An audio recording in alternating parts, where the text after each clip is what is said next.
пријатели што се од партијата, се слушам, се гледам и така натаму. Како избегавте од Македонија? Од Македонија заминав многу едноставно. Заминав во Албанија. Се пријави во амбасадата во Тирана, во унгарската амбасада во Тирана, каде што побарав политички азил. И оттаму дојдов во Унгарија на начин што беше одлучено по одредени консултации нивни внатрешни дека заради фактор што долго години бев премиер, председател на влада, заради безбедностни причини добро е да бидам транспортиран на некој начин до Унгарија. Која беше ја користев мојата лична карта и така. Ја користевте личната карта за да излезете од Македонија? Тука не можам да ви одговорам на тој дел. Во овој период ќе остава малце власта да поработи на тоа, затоа што најавуваат дека се ќе открие или така натаму, но откако заминав во Албанија, потоа понатамошното движење беше со мојата лична карта до границата меѓу Србија и Унгарија, а во Унгарија влегов со издаден документ од унгарската амбасада во Тирана. Клучниот момент во истрагата всушност дали на легален или нелегален начин сте преминале македонско-албанската граница. Снимка за тоа не постои, а албанските власти известија дека таа снимка е избришана. Тоа ќе оставиме да си го најде актуелната влада, бидејќи кажува дека се ќе открива, се ќе пронашва и така натаму. А деталите за тоа во некоја друга прилика во иду. Како од вашиот дом, каде што имате полициско обезбедување, веројатно и дополнителни безбедносни мерки со оглед на тоа што се очекуваше дека судовите ќе донесат одредена одлука по однос на судската пресуда за случајот Тенк, како успеавте на тоа полициско обезбедување да му избегате и да стигнете на овој или на оној начин како што велите до Албанија? Не, јас имав полициско обезбедување кога се движам. Тие не беа 24 часа со мене, тие не седеа пред мојот дом. Така што тие кои ќе ме оставија дома си се минуваа дома. Таков тип на полициско обезбедување имав. Значи немав ја она кукичка со полицаец пред зграда кој што ме чува 24 часа. Туку обезбедувањето беше наутро кога ќе им сеавам некаде дека одиме, доаѓаат, ме носат, ме враќаат и вечерта си заминуваат. Така им беше мандатот. Но не им беше сомнително што не им се јавивте? Како да им се јавам? Денот кога... Не, имало денови кога сум останувал дома, така да, како и секој човек. Ви помогна некој од власта, ве прашувам директно, да избегате од Македонија? Власта ми помогна. Не. Власта да може нешто друго лошо да ми направила да ми помогне. Не. Кој би беше соработник од вашите најблиски соработници во оваа акција? Мора некој да ви помогнал да го организирате? Знаете што? Излегувањето од земја. Јас најпрви бев со намера, доколку власта оди до крај, а беше веќе се гледаше дека ќе оди до крај, бев со намера да влезам во затвор. Иако неправедно, иако политички прогон, иако со тотално луди пресуди кои што немаат никаква правна, законска основа. Но во последните денови добив одредени информации кои што укажува на веројатно планирана ликвидација моја во затворот, не веднаш, но по некој извесен период. И тогаш во последните денови ја променив информација, ја променив одлуката, односно не беше тоа во еден момент, тоа беше постепено размислување, така да конечната одлука беше на самиот крај. Кога донесовте конечната одлука да избегнете? По самиот финиш, на самиот крај, така што... А од кого добивте информации дека некој ќе ве ликвидира? Од лица кои што беа добро информирани од состојбите внатре во затвор. Имавте некакви докази дека се тие информации точни? Имав сериозни сознанија од сигурни луѓе. Кој стоел позади подготовките на таква ликвидација? Сигурно ви кажале што е целта на една... Не можам да го кажам тоа јавно, од причина што не можам во моментов да го докажам. За да обвините некој треба да имате цврсти докази, но има сигурни сознанија од сигурни лица. Така што ја променив одлуката и одлучив да заминам од Македонија и да побарам политички азил заради политичкиот прогон. Зошто Унгарија? Затоа што проценив дека станува збор за земја членка на Европска унија, земја членка која што има независни институции и членка на НАТО и така натаму, така што проценив дека тука би сакал да побарам аз. Имавте контакти со властите во Унгарија, со Виктор Орбан, пред да ја почнете акцијата за заминување од Македонија? Не. Имавте контакт со властите во Албанија, Црна Гора, Србија, било каде на вашата рута до таму? Не. Јас заминав во амбасадата во Тирана, како и секој кој што бара политички азил, така е редот. Не можеше во Македонија да побаре? Не. Заминав таму и понатаму заради безбедносни причини ми беше помогнато. Тој го изјави, ми се чини, видов низ медиумите, унгарскиот премиер, дека проценката била заради безбедносни причини дека е добро да бидам транспортиран до Унгарија. А во Унгарија веќе имигрантските власти да одлучат дали ќе доделат азилански статус или нема да доделат. По доаѓањето овде имавте ли можност да поразговарате со Орбан? Не сум разговарал со Орбан. Има ли нешто, господине Груевски, што може да ве натера да се вратите во Македонија и да отслужите затворската казна од 2 години? Апсолутно, дека јас еден ден ќе се вратам. Јас не сум дојден тука да живеам, јас сум дојден тука да се засунам превремено од политичкиот прогон на власта. Јас сум неправедно осуден, ја не избегав од правдата. Јас до последен момент се борев на суд, но кога видов дека сите абсурди се надминати, исполнети и надминати, и дека треба да влезам во затвор за нешто за што во друга земја не би се покренала ниту постапка. Тука разговарав со некои адвокати, тие ми рекоа во Унгарија за вакво нешто не би се покренала постапка. Јас ќе ве потсетам на една друга ваша изјава која дадовте во интервју токму за Сител пред точно 2 години. Рековте доколку Заев сака да не малтретира, да не апси, да не затвора, нека почне од мене, јас доброволно се пријавувам да бидам прв. Но она што се случи сега... Точно. И нека остави Македонија. Така е, нека ја остави Македонија, нека не апси, нека ме апси мене прв, јас доброволно се пријавувам. На 13 ноември напишавте статус дека барате азил, веќе следниот ден беа уапсени ваши двајца многу блиски поранешни соработници, Милена Киевски, Кирил Божиновски.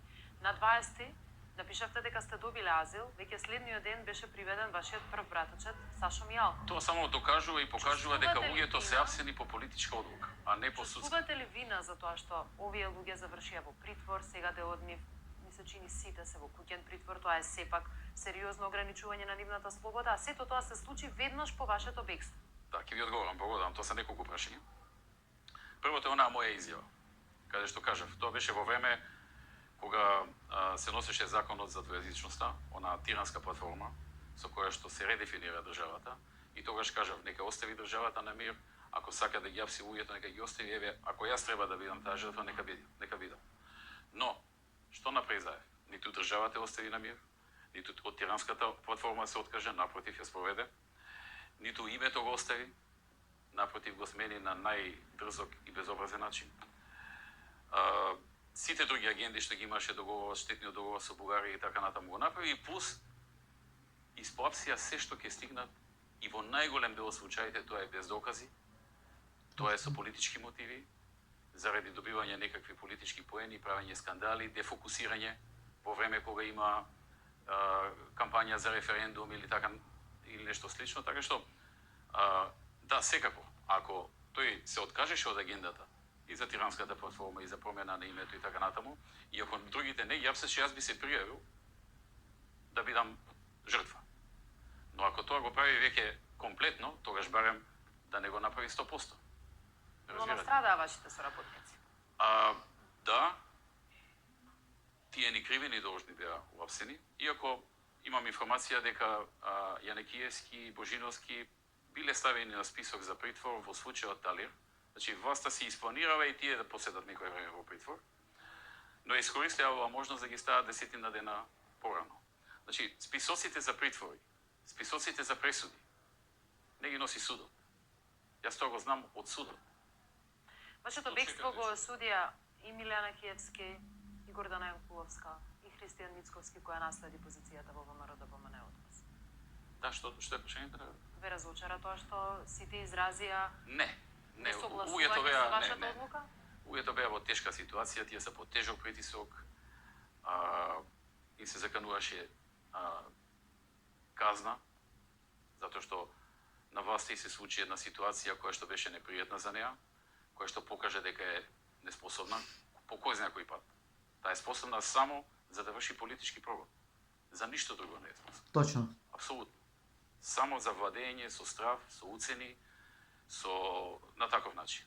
А за дела, за реформи, за зголемување на животниот стандард, за носење на инвестиции, за напредок, не. Кристијан Мицковски Така што во тој аспект нив се утам, тие се под голем притисок, тие мора така да кажат, и јас ги разбирам.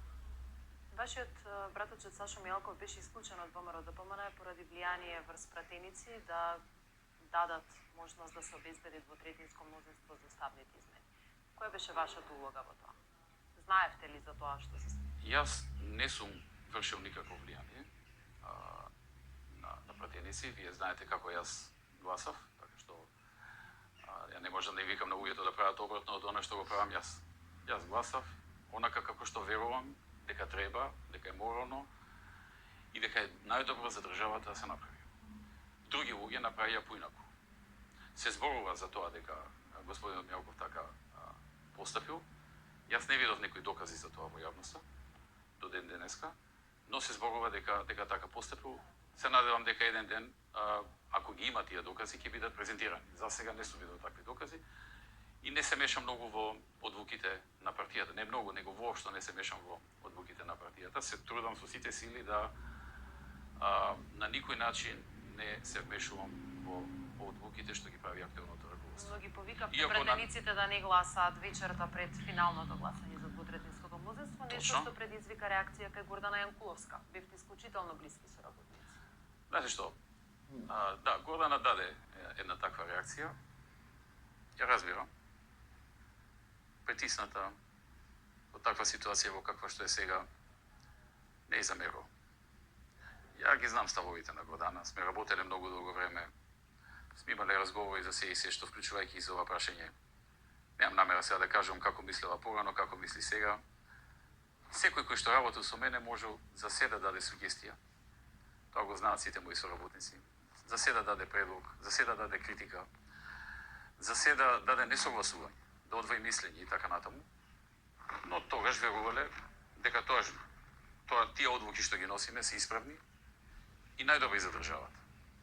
Мислам дека најголем дел од тие луѓе што сега се во некоја фаза на оградување, на покајување и така натаму, мислам дека во најголем дел тоа го прават заради вербата дека на тој начин ќе го намалат притисокот од политичкиот прогон што се прави врз сите нас. Односно ќе го намалат врз нив политичкиот прогон што се прави и кон нив и кон другите. Тоа е моје мислење.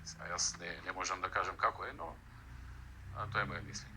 Предвадена на судењето за 27 април се спомена вашето име од заштитен сведок кој вели Никола Груевски ги организираше насилствата.